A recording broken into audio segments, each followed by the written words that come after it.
Bom dia, irmãos. Que a paz de nosso Senhor Jesus esteja nos nossos corações. Vamos fechar os nossos olhos, fazer a nossa oração. Senhor Jesus, mais uma vez, estamos reunidos na Tua casa para lhe clamar as Tuas bênçãos, a Tua ajuda. Conforte, Senhor, as nossas almas abatidas. Precisamos, Senhor, da Tua presença na nossa vida. Ajude-nos a caminhar. Ajude, Senhor, aos nossos filhos, o nosso lar, a nossa casa, os nossos cônjuges. Senhor Jesus, acima de tudo, o que mais necessitamos é da Tua palavra nos nossos corações.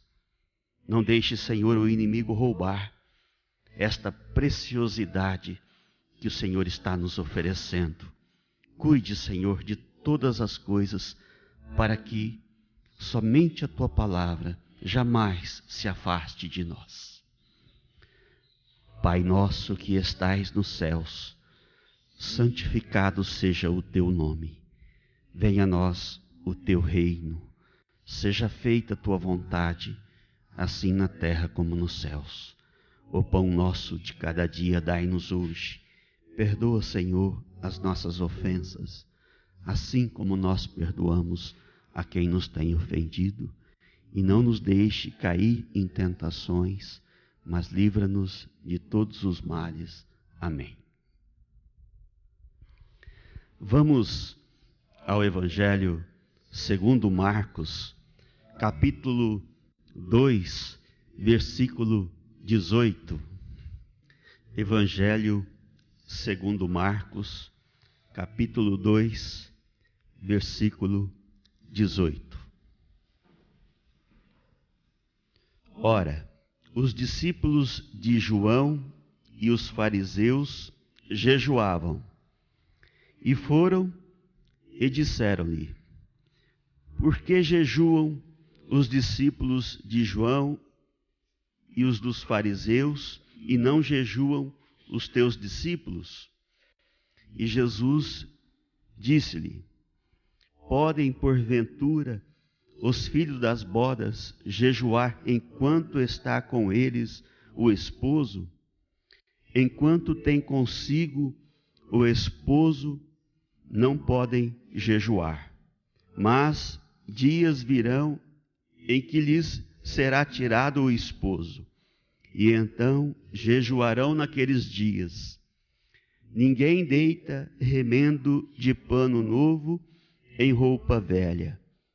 Doutra sorte, o mesmo remendo novo rompe o velho, e a rotura fica maior. E ninguém deita vinho novo em odres velhos.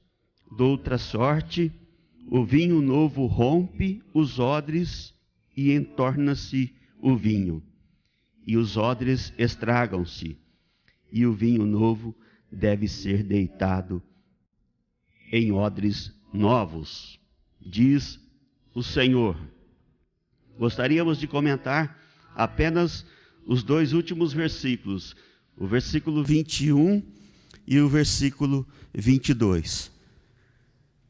Esses dois versículos, isoladamente, dariam muitas interpretações, mas no contexto em que foi dito, entendemos que o Senhor estava querendo nos dizer que as práticas antigas, porque falavam com os fariseus, os discípulos de João Batista, dizendo que a prática antiga, as coisas velhas, não podem receber a Jesus Cristo. Jesus é a novidade. Jesus, o seu evangelho é o vinho novo. E como eu recebo o evangelho de Jesus Cristo? Na novidade, com o odre novo.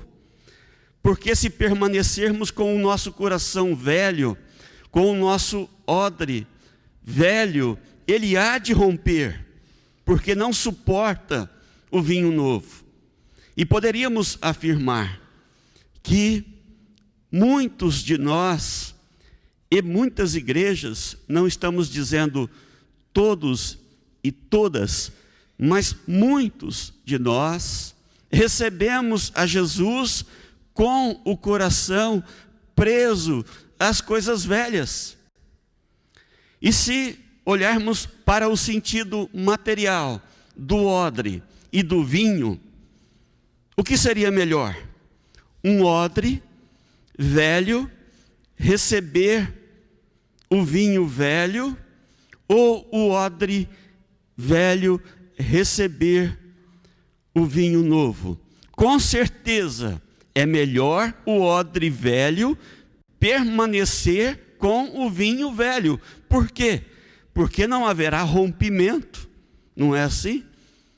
Não haverá rompimento no odre, porque ele continua recebendo as coisas velhas. Este estado ainda é melhor do que o odre velho receber o vinho novo, embora o ideal seja odre novo e vinho novo, mas é melhor do que receber o vinho novo, permanecer no velho, porque não vai haver rompimento, irmãos. Mas se pegarmos o vinho novo, que é a palavra ensinada por nosso Senhor Jesus Cristo, e colocarmos nos velhos costumes, na lei de Moisés, aí ele vai romper. Então este estado é pior, e tem acontecido nos nossos dias, recebermos a Jesus Cristo com os conceitos antigos. Jesus é amor, Jesus é misericórdia. E onde estamos?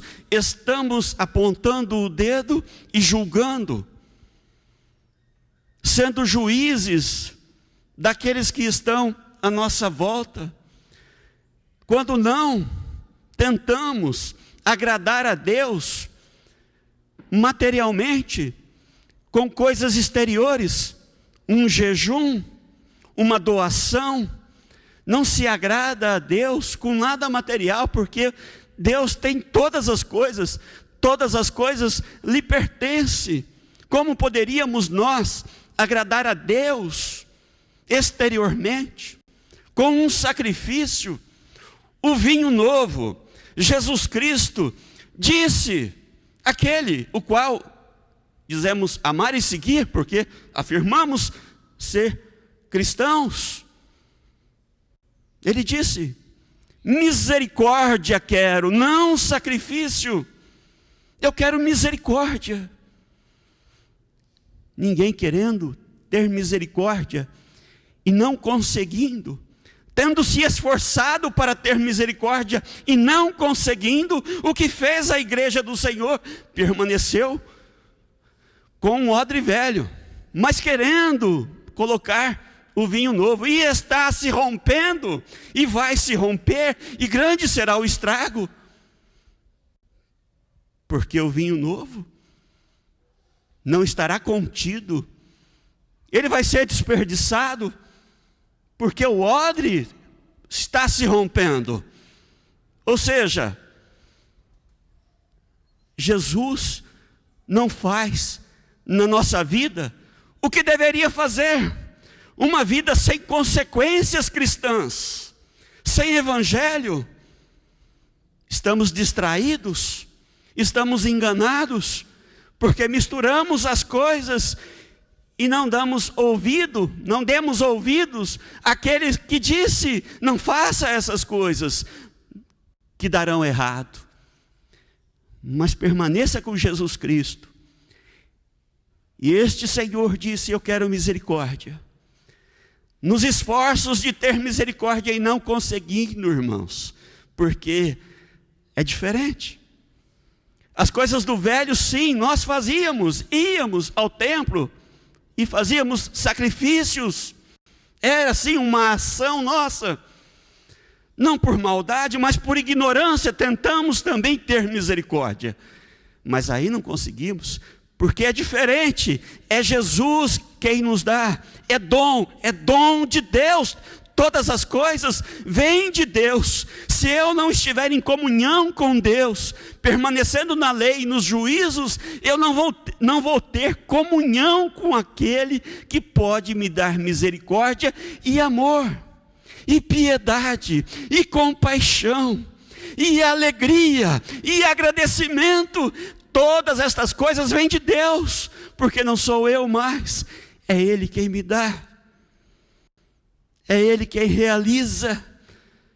Mas existem dificuldades, sim, também vem de Deus as dificuldades, e são boas, porque elas é quem tem nos direcionado a Jesus Cristo.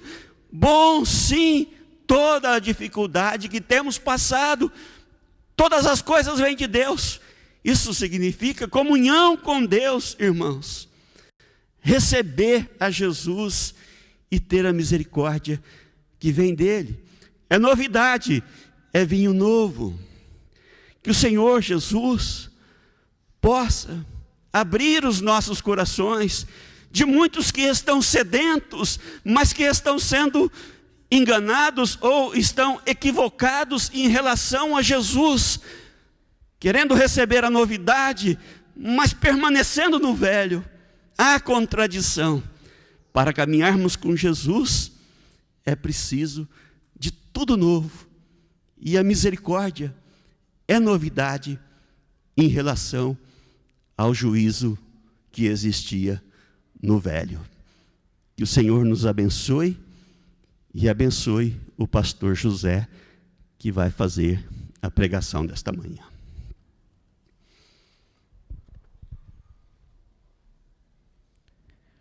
Irmãos, o Espírito, ele pretende falar à igreja e alertá-la acerca dos perigos que o diabo, ele vem colocando nos corações que pretendem caminhar com Jesus. Os dias estão trabalhosos, estão difíceis, por causa da mudança dos tempos, e não somente a igreja está sujeita a tormentos, mas também todo o mundo, todas as nações. E convém que os irmãos tomem ciência do que está se passando em outros países, para que nós tenhamos uma consciência cristã inabalável, capaz de suportar todas as dificuldades e de superar todos os desafios. Se nós não tivermos essa consciência, e ela nos é dada por Deus, mas nós precisamos abrir o nosso coração para receber, nós vamos ficar desesperados com a desgraceira que vai estar à nossa volta, na casa do vizinho, na nossa família, na nossa cidade, no país onde nós estamos vivendo. O Espírito, ele diz, olha, é preciso compreender com procedência o que quer dizer ser cristão. O que é o Evangelho de Jesus? O Espírito, ele quer dizer, olha, tome cuidado que você pode misturar as coisas. Misturar com o quê? Qual é o grande perigo que existe na igreja cristã dos nossos dias? É a mistura do vinho velho com o vinho novo. Porque as doutrinas religiosas que estão nesse mundo, elas são antigas, elas não são apenas escritos, existem hierarquias espirituais, potestades dos ares, como dizia o apóstolo, que sustentam essas doutrinas no mundo, irmãos. E por elas, muitos já foram mortos, perseguidos, caluniados, escarnecidos, o maior dele, o nosso Salvador. Por causa da doutrina velha. Por causa daquela doutrina que diz que se você fizer alguma coisa que agrada a Deus, você está justificado dos teus pecados. Como se Deus, no dizer do pastor Joel, precisasse mesmo das tuas ofertas. É capaz que o Deus das estrelas, o Deus dos mares, dos montes e de todas as coisas precisam das tuas miseráveis ofertas, do seu dinheiro e dos teus sacrifícios. Estas coisas fazem parte das antigas doutrinas das quais o Senhor pretendeu nos livrar ao vir ao mundo e ser crucificado por nós. E constitui um pecado contra o Espírito Santo quando nós misturamos as coisas velhas com as coisas novas. Quando nós não entendemos que o que Cristo quer de nós é que nós vivamos em misericórdia, e misericórdia quer dizer viver em amor uns, cuidando dos outros. Amém? Não existe, irmãos, outra doutrina. Para nós não nos confundirmos com as leis e os escritos, o Senhor disse: olha, amai a Deus sobre todas as coisas, este é o primeiro e maior mandamento. Existe um outro semelhante a este, que é amar o próximo como a si mesmo. Disso depende as leis, os profetas, todas as obras e todos os procedimentos e coisas que foram feitas na história antiga. Aliás, elas foram feitas justamente para que nós aqui pudéssemos compreender que viver com Deus é viver em amor. E o amor tudo suporta, tudo espera, tudo crê. O amor não julga, o amor ajuda, o amor assiste, o amor distribui, reparte, sem esperar nada, porque Ele mesmo em si, Ele tem todas as coisas. Se eu ajo em amor para com o meu próximo, eu não posso esperar que ele retribua-me com alguma coisa, porque o amor não espera retribuição, porque ele em si mesmo já é riquíssimo, na sua plenitude. Veja o que Cristo veio nos trazer, irmãos.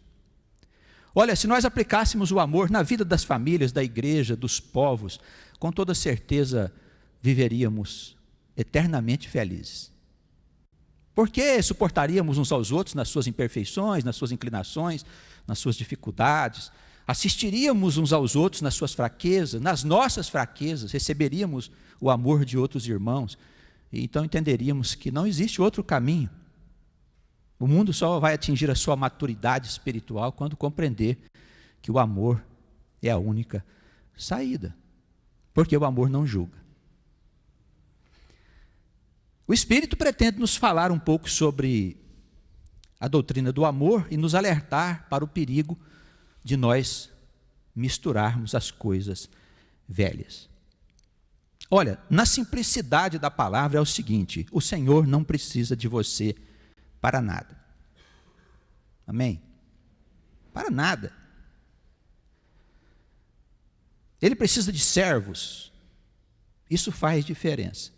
Ele não quer religiosos, não quer pessoas que vêm aqui louvá-lo, que quer cantar para ele. Ele não precisa disso, irmãos. O Senhor precisa de servos, de homens e de mulheres, servos e servas dispostos a trabalhar por Ele, para que esta palavra, este vinho novo, seja levado a muitos corações sedentos e desesperados. Amém? O Senhor precisa disso. Ele não precisa de nada em especial. Não, vamos fazer aqui um curso para você estudar a doutrina do Senhor, se preparar, se qualificar. Vamos chamar aí uns pastores lá dos Estados Unidos para abençoar você, para você poder se preparar e exercitar o seu ministério e blá, blá, blá. Curso para o Espírito Santo vir ensinar você a amar? É isso que você está pensando? Mas pastor, a igreja então é isso? Sim, a igreja é tão simples assim, é viver em amor. E todos nós podemos amar sem precisar fazer cursos, irmão. Não precisamos de curso. Isso não dispensa o estudo das Escrituras, não dispensa que nós estejamos aqui convivendo com a palavra, escutando a pregação, que nós examinemos os livros, as doutrinas, as filosofias. Não dispensa que nós sejamos cultos no sentido de conhecer todas as coisas. O homem de Deus, ele é um homem culto, ele conhece mesmo todas as coisas. Mas ele não precisa fazer curso para ser um servo e uma serva de Deus. Para ser pastor, sim, pastora, missionário, essas coisas precisam de curso. Mas nós não estamos falando aqui do vinho velho. Nós estamos falando aqui do vinho novo. Nós estamos falando aqui do sacerdócio levítico. Nós estamos falando aqui do sacerdócio levantado por Deus. Nós temos no nosso coração a seguinte palavra de Cristo. Ele disse: vós sois deuses e filhos do Altíssimo. Bom, o resto, que me importa? Me importa que alguém ache de mim, eu sou filho de Deus,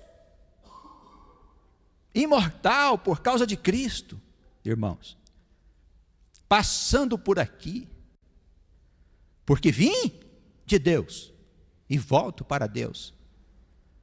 Enquanto viver, louvarei este Deus, mas louvarei e adorarei este Deus em espírito e verdade. Porque aqueles que o adoram exteriormente, estamos cansados. Multidões o adoram, vão para casa viver em pecado, em transgressões. Sabe por que pecam? Não é porque não são justos, não, porque não têm amor. Porque quem ama, não comete pecado. Quem ama, ama todas as coisas. Ama a natureza, os animais, os bichos, as plantas, as pessoas, os pobres, os ricos, os desgraçados. Quem ama, ama todas as pessoas. Quem ama com amor de Deus. É isso que nós precisamos nos conscientizar. Jesus Cristo é amor, é vivência pacífica entre uns e outros. É igreja reunida para nós nos ajudarmos nas nossas dificuldades, irmãos. Já viu família reunida? Quando há uma desgraça, a família se reúne, tudo é superado. Assim a igreja de Cristo é uma família, ou pelo menos deveria ser. Tem algumas igrejas por aí que não são família, ninguém se conhece. Para que nas dificuldades, nos momentos de tormento, nas tragédias, nós possamos ajudar uns aos outros. Uns aos outros. Movidos por quê? Pelo amor. Porque nós sabemos que não estamos jogados aqui nesse mundo como porcos. Nós somos deuses, nós somos filhos do Altíssimo. E vamos tomar posse dos bens que Cristo recebeu de Deus como coerdeiros. Alguém tem dúvida? Alguém tem medo de morrer? Da morte? Ou de ser perseguido? Ou de nos caluniar? Alguém tem medo? Não temos medo. Nós pedimos apenas que a nossa vida seja digna e Deus possa nos ajudar a ter uma vida em que o amor dele seja espalhado em todos os lugares onde nós estivermos. Deu certo, graças a Deus. Deu errado, sou eu que fui culpado. O erro é meu, não é de Deus. Graças a Deus em todas as coisas. Vamos dar graças a Deus. Nós escolhemos uma lição hoje para a igreja.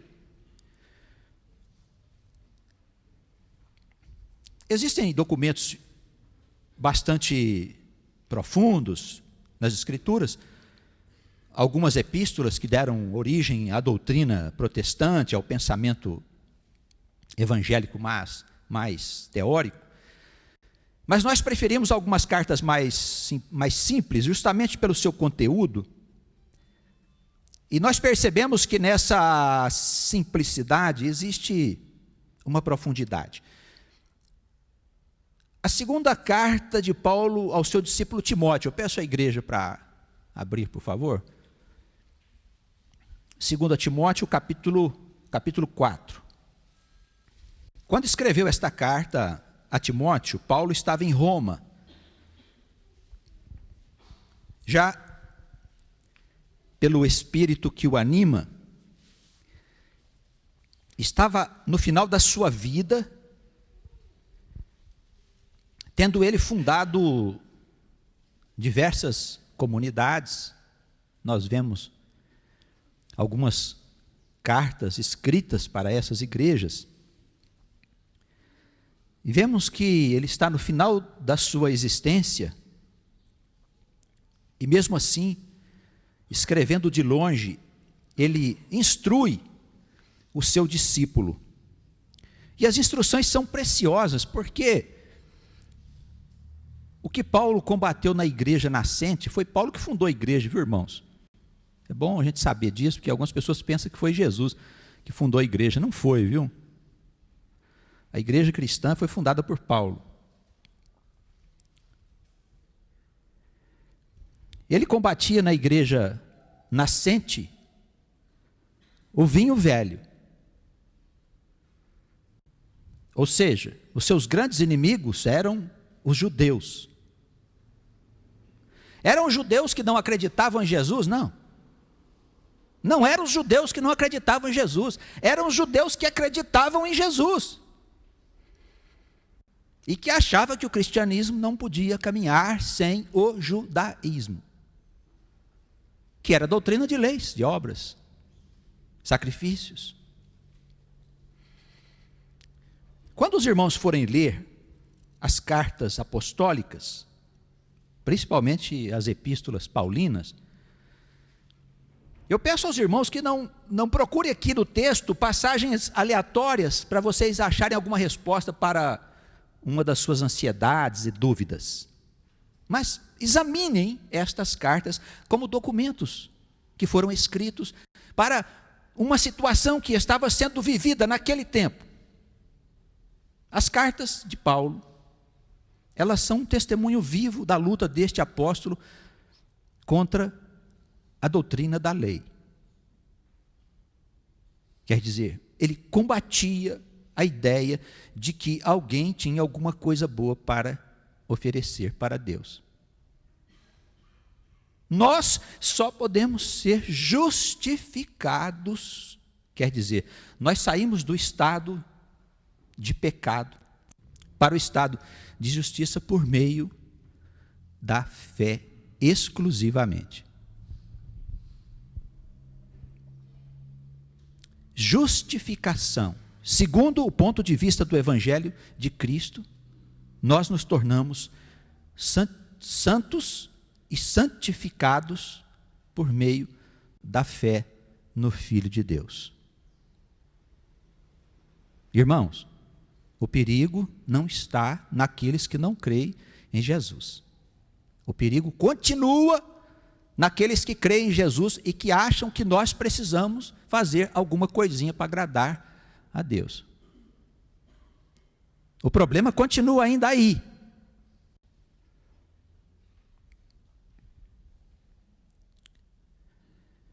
Este apóstolo, ele dizia assim, no seu combate: conjuro-te diante de Deus e do Senhor Jesus Cristo, que haverá de julgar vivos e mortos na sua vinda e no seu reino, que você pregue a palavra instes a tempo e fora de tempo. Redargas, repreendas, exortes com toda a longanimidade e doutrina. A instrução dele para o discípulo, ela serve para os nossos dias, porque nós vivemos a mesma situação, irmãos. O judaísmo está enraizado dentro das igrejas evangélicas. Nunca saiu. Nos primeiros 2 séculos, houve ainda um espírito da igreja verdadeiramente cristã.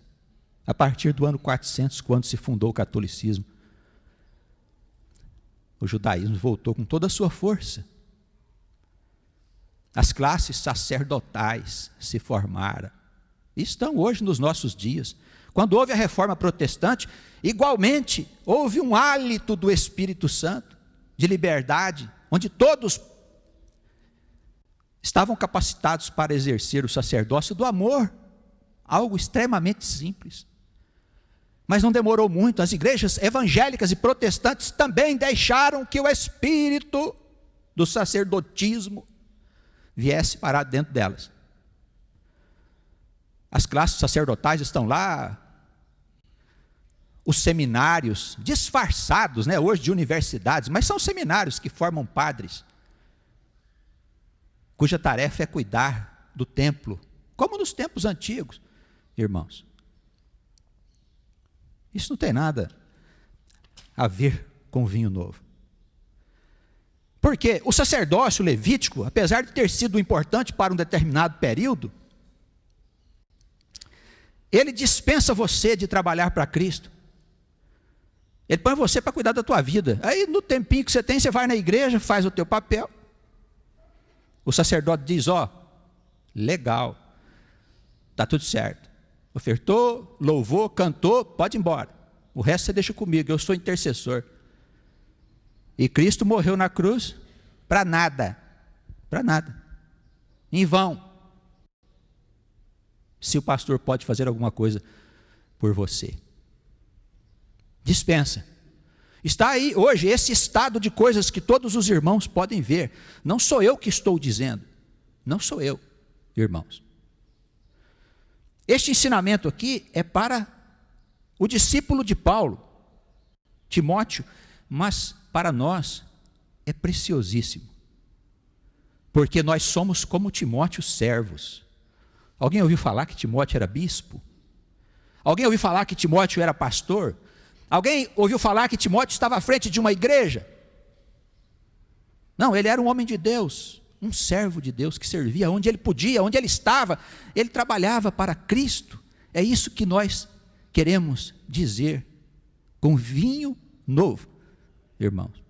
Onde você estiver, você pode trabalhar para Cristo. Sem precisar de qualificação, sem precisar de um templo, de uma igreja, de um lugar em especial, de um dia especial, uma roupa, um momento especial, nada disso. Nada disso. O que quer dizer a palavra instar? Pedir com insistência e tornar o seu pedido indispensável. Pregar a palavra de Deus de maneira insistente. Olha, o bicho, ele está tão enraizado na pessoa, em nós, irmãos. É preciso trabalhar com insistência para conseguir remover o poder que o inimigo tem sobre os corações. Nós queremos ajudar alguém? É preciso insistir. Não adianta convidar uma vez só, não. Convide várias vezes. Sabe por quê? Se você não insistir, a responsabilidade será sua. Se você insistir e a pessoa não aceitar, a responsabilidade é dela. Porque nós somos filhos do mesmo Deus, do mesmo Pai. Ou por acaso o teu corpo é diferente do meu? A tua mente? Os teus olhos, o teu organismo, as tuas inclinações. Quer dizer que você é inclinado para o mal e eu não. Acha que o pastor aqui é santo por dentro? É diferente? Não, não somos diferentes, somos todos iguais. Inclinados ao pecado, porque nós nascemos desobedientes, nós nascemos sem interessar-nos pelas coisas do Pai, nascemos na escuridão. Irmãos, o estado natural é o estado da perdição. Não existe essa coisa do sujeito nascer santo. Não é verdade. Nós nascemos no pecado. Nada a ver com sexo, viu, irmãos? Nada a ver com sexo. Nascemos no pecado, inclinados ao mal, todos nós inclinados ao mal. E para tirar este mal de alguém, nós podemos ser intercessores. Homens, mulheres, jovens, não importa, velhos, não importa. Todos nós podemos tirar este mal das pessoas, aconselhando-as a seguir o caminho de Cristo, que é viver com amor. Insista, pregue a palavra e insista. Redargas, o que quer dizer redarguir? Redarguir é você responder a todas as perguntas que te façam. Amém? Responder com a palavra, viu? Não é a tua opinião, não. A tua opinião não interessa. Nossa opinião é a palavra do Senhor. É a palavra da Escritura, é a nossa opinião. Alguém te perguntou? Responda com as Escrituras. Não te perguntaram? Problema de quem quer andar no escuro. O infeliz vai morrer também, como nós. Só que nós temos uma mão estendida. Ele não. Aquele vale de sombras a que se refere os Salmos, pensa que você não vai atravessar? Vai. O salmista não diz: olha, Senhor, se o teu cajado estiver comigo, eu atravessarei seguro. Nós todos vamos atravessar as regiões sombrias, cedo ou tarde, não se sabe. Ai, se você não estiver acompanhado do pastor maior. Ai de você.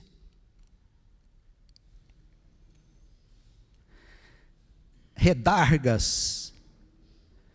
Responda firmemente com argumentos convincentes. Os materialistas gostam de dizer: ninguém sabe o que tem do lado de lá. Diga: mas eu creio. E o Senhor tem nos dito que há vida depois desse lugar. Pobre do desgraçado que não crê que existe vida depois da morte do corpo.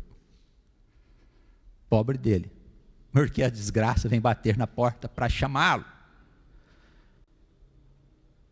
A enfermidade, a tragédia, ela vem te chamar. Não para castigar, viu, gente? O Senhor não castiga ninguém, não. O Senhor conscientiza. E às vezes, como um pai que repreende o seu filho na desobediência, através de castigos e de umas varadas, chineladas e tudo mais, o Pai Celeste também o faz, porque nos ama. E o corretivo lá em cima às vezes é bastante doloroso. O amor dele é maior, mas os corretivos também mais sérios e mais graves. Exorte com toda longanimidade e doutrina, porque virá um tempo em que as pessoas não suportarão a sã doutrina, mas tendo comichão nos seus ouvidos, elas vão procurar para si doutrinas de doutores, conforme as suas próprias concupiscências. E desviarão os ouvidos da verdade, voltando às fantasias. Hoje, muita gente está atrás de fantasia nessas casas que são chamadas de igrejas. Eles fogem da sã doutrina. O que é a sã doutrina? A vivência em amor. É uma doutrina onde o amor determina que você deve repartir com seu irmão, que você deve perdoar quem te ofendeu, que você deve dar a outra face para bater, que você deve andar mais 10 milhas para quem te obrigou a andar 2, que você deve receber as calúnias, os escárnios com a cabeça baixa, porque você sabe que tem um que está vendo e que julgará quem te agrediu. Você não precisa levantar a sua mão contra ninguém, porque há um Senhor que vê todas as coisas. Ele é o meu Senhor. Se eu precisar ser provado, escarnecido, perseguido, isso para mim não pode ser aborrecimento, porque meus irmãos passaram por isso. Alguém pode citar aqui algum irmão que não foi perseguido, caluniado e que sofreu? Nós temos uns missionários aí que o pessoal fala sempre, uma vida cheia de glórias e de Espírito Santo, de multidões, de avivamentos, de obras. Aqui, você mostra para mim, aqui, um que teve uma vida gloriosa, que foi benquisto pelas pessoas? Não, irmãos. Todos que têm o seu nome escrito nesse livro sofreram tormentos por causa do Evangelho. Não é por causa de nada, não. Não é por causa das pessoas, não. Quem sou eu? Mas, meu irmão, se nós sofrermos perseguições e agravos por causa da palavra de Deus, que honra! A palavra do Senhor diz, olha, se eles te abraçarem e dizerem que você é um homem de bem, e se alegrarem à tua volta, você está perdido, porque assim faziam com os falsos profetas. Mas se falarem mal contra ti, se te perseguirem, se o mundo disser que não gosta de ti, grande é o seu galardão nos céus. Porque assim fizeram com os que foram antes de ti, os profetas, os homens santos de Deus, os apóstolos e todos que tiveram a coragem de anunciar o amor sacrificial de Jesus. Alguns foram cerrados ao meio, outros na cisterna, jogados, outros escondidos em cavernas. Quantos perderam a sua vida por causa de Cristo, irmãos? Por causa que eram portadores da mensagem do Deus vivo. Eles foram perseguidos, mortos, escarnecidos de todas as maneiras possíveis. Bem, pastor, então, essa doutrina que o senhor está pregando não é para muita gente. Não é mesmo para muita gente. Não é mesmo para multidões, não, mas bem-aventurados aqueles que seguirem os passos do Nazareno. Eu me lembro sempre de uma passagem do Apocalipse, em que, na glória do Senhor, depois da sua vinda e do juízo desse mundo, havia testemunhas que estavam ao lado do trono de Deus, onde estava sentado o Cordeiro. E havia multidões adorando com palmas. Eu pretendo estar diante do Senhor como testemunha. As palmas só não me interessam. Eu quero servir o Senhor com a minha vida. Espero que esta palavra possa chegar a outros corações de irmãos e de irmãs, em outros lugares do mundo, não importa, que estejamos dispostos a servir o nosso Senhor, porque queremos estar do lado dele. Eu não quero louvar o Senhor, eu quero trabalhar para o Senhor e servir o evangelho da salvação. Amém? Quem puder, vista esta roupa. Quem não puder, segue no caminho e pegue as suas palminhas para louvar o Senhor quando o juízo chegar. Mas não te afastes de Cristo. A seara é imensa. Gente para louvar nós temos bastante. Gente para trabalhar, pouquíssimo. Pouquíssimo. E o Senhor está chamando. Não deixe se envolver por essas doutrinas falsas e mentirosas. Sê sóbrio em todas as coisas. Sofre as aflições. Faz a obra de um bom evangelista. Cumpre com o teu ministério. Eu já estou no fim da minha vida, disse ele. Minha vida será como sair desse mundo como um sacrifício que vai acrescentar ao evangelho. O tempo da minha partida está próximo, diz aí o versículo 6. Eu combati o bom combate, acabei a carreira, guardei a fé. Uma coroa de justiça está guardada para mim nos céus.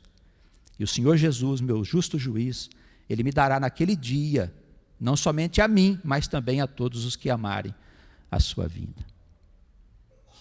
Irmãos, para nós concluirmos, o versículo 7, ele diz o seguinte: combate, carreira e fé. Não é fácil não, hein? Servir o Senhor. Tempestade vem, a gente entra nela e sofre. O Espírito diz, olha, depois da tempestade vem a bonança.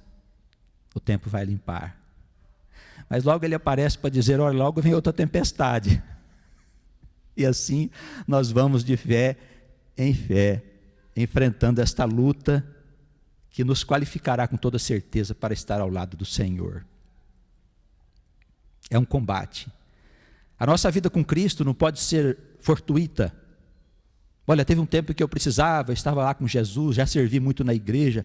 Ah, você já serviu na igreja? Já? E agora? O que você serve? A quem? É você? Não. É uma carreira. O que é uma carreira? Quando você se forma na universidade, tira lá um diploma, você é médico, engenheiro e tal, aquilo é uma carreira. Você vai viver toda a sua vida envolvido com a sua carreira.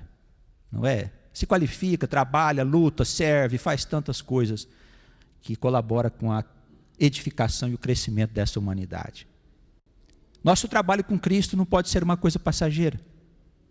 Nós temos que encarar o nosso serviço a Jesus como uma carreira. Eu entro, e se eu entrei mesmo, eu nunca mais saio, até o último dia. Se Deus quiser, estaremos pregando a palavra. Para sustentar combate e carreira, o que eu preciso fazer? Eu preciso ter fé em Jesus Cristo, nosso Senhor. Leia sobre a sua vida, examine os evangelhos. Ainda hoje pela manhã eu estava lendo sobre o julgamento que fizeram dele, quando eles fizeram uma coroa de espinho, colocaram no seu rosto e colocaram uma manta púrpura sobre ele. E os soldados não tiveram compaixão, porque se fosse um malfeitor, poderíamos até compreender, e os esbofetearam muitas vezes. Não creio que nós, como seguidores desse Cristo, nós devamos ter uma vida folgada, sem desafios. Aliás, uma vida sem desafio é uma vida triste. Uma vida só de coisas boas é uma vida que cheira a morte. A vida ela é plena de experiências. Não viemos aqui só para viver, mas viemos aqui para crescer. E não se cresce sem sofrer. Não se cresce sem passar por provas, por dificuldades, por desafios. Ora, irmãos, sem muito trabalho, sem muita luta, esforço. Nós não estamos aqui para viver, mas para crescer. Tenhamos fé no Filho de Deus. Conheçamos a sua vida em todos os detalhes, para que a nossa fé não esmoreça em momento algum, porque existe lá no invisível alguém que conspira contra a nossa felicidade.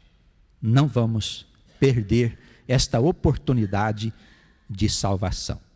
Que sejamos abençoados e guardados no amor de Cristo. Amém. Vamos orar?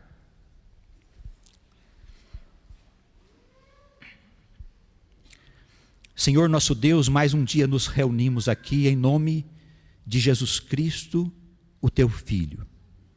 E queremos te agradecer muito, Senhor, pela presença do teu Espírito em nossas vidas, nos momentos difíceis, em que o Senhor nos deu livramento, Senhor, quando a morte passou por perto de nós, e o Senhor assoprou para longe. Nós queremos agradecer muito pelas bênçãos que têm sido muitas, a nossa casa, o pão que não tem nos faltado, a saúde das crianças, e a esperança de que o Senhor virá, estabelecerá uma nova ordem nesse mundo de tantas dores, lágrimas e sofrimentos.